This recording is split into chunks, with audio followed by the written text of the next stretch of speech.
So we're here today talking with Lynn Thomas, the manager of the Native American Art Gallery here at Prairie Edge, about a special doll that we got from Jim Little Wounded. So everything about this guy is pretty awesome. Pretty awesome, yeah. It's one of the coolest dolls we've had in the store. Anything we get from Jim Little Wounded always has the most beautiful story with it. And this doll is no exception. He brings in. Well, he always talks about how designs come to him, and until he actually creates that item, it will haunt him. Right. So he has It's to always create in his head when you ask him what he's working on next. Oh, I got something up here, he says. And then you don't know what it is until it shows up. So that's what's so awesome about Jim. The materials that the doll is made out of is brain tan leather. Brain tanning is as old as the wheel. If you don't brain tan or prepare a hide, it's raw hide. You can't wear that.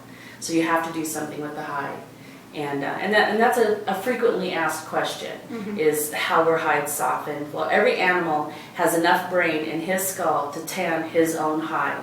You don't have to have extra brains, you don't have to. It's every animal has just the right amount in his skull to do his own hide.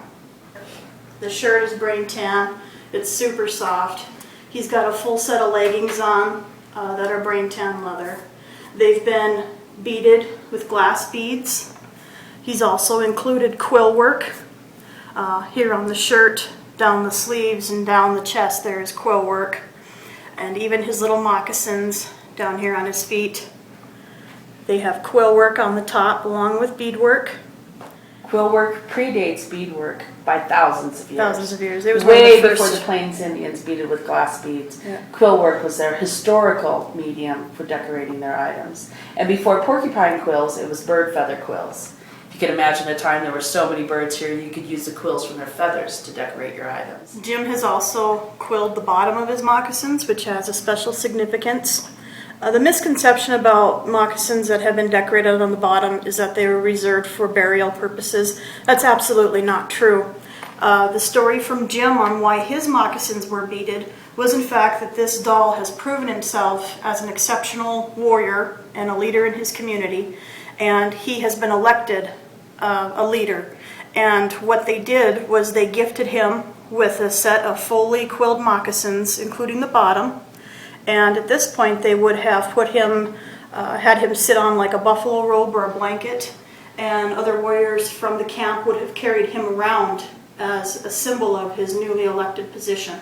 And that's why his bottoms are quilled, so that he wouldn't damage those moccasins they would have carried him. But the real story on this doll has to do with this horse that he's holding. This is a horse dance stick. Warriors valued their horses for different reasons. They might have horses that were solely for buffalo hunting. They might have horses that were solely for war parties. These horses were special in the sense that they were highly intelligent, they were very athletic, they were fast, they had a kinship with their rider where they could understand the situation they were in, and they had complete trust in their rider, and the warrior had complete trust in his mount. To go into battle with a horse like this, you needed those qualities because you didn't want a horse that would blow up or throw you in the most inopportune time in battle or during a hunt. So these horses were highly prized. Now this particular horse is being honored as a war horse. He carved an effigy of the horse to show that he was a war horse. He has put these red triangles on the neck. These actually represent wounds that the horse has sustained in battle. And when this warrior would dance, he would carry this dance stick to honor that horse. Now the story of the battle is actually told on the shirt right here above the horse. You can see where they are riding in battle together, and the horse has sustained the same wounds along his neckline. Did Jim ever say, if you carve a horse in effigy, does that mean that that horse is dead? Not necessarily. They could honor a living or a deceased horse. So it would be more about singing and dancing the accolades of this great animal, regardless of... It's an honoring. It's something to honor the animal, and they don't have to have necessarily been killed in battle or during a hunt to do that. Would the hair have actually been from the horse? The horse? hair more than likely was from the horse, and the symbology that was carved, that was put on the horse, would represent why that horse was being honored. Again, in this case, it was because he was wounded. And the story of the warrior is also told on the shirt. Underneath his little braids here, there's a bow and hair pipe breastplate, complete with an abalone shell and beads. And underneath that, we see the bib, the beaded bib of the shirt. And these are axes, war axes down the side, representing that he's a war leader. On the other side of the shirt, we see people figures. These represent the enemy that this warrior has killed in battle. Now, if we turn him around, we're going to see more about this warrior. Down the left side of the shirt, where it's been painted, you will see what looks like a pipe, and that's exactly what it represents. This warrior has carried the pipe many times. These are war pipes. Every time he has gone to battle, he has brought the war pipe around to recruit warriors to go on the war party with him. Now, pipes were not smoked for peace. A peace pipe, there's no such thing as a peace pipe. Right. Pipes are smoked for truth.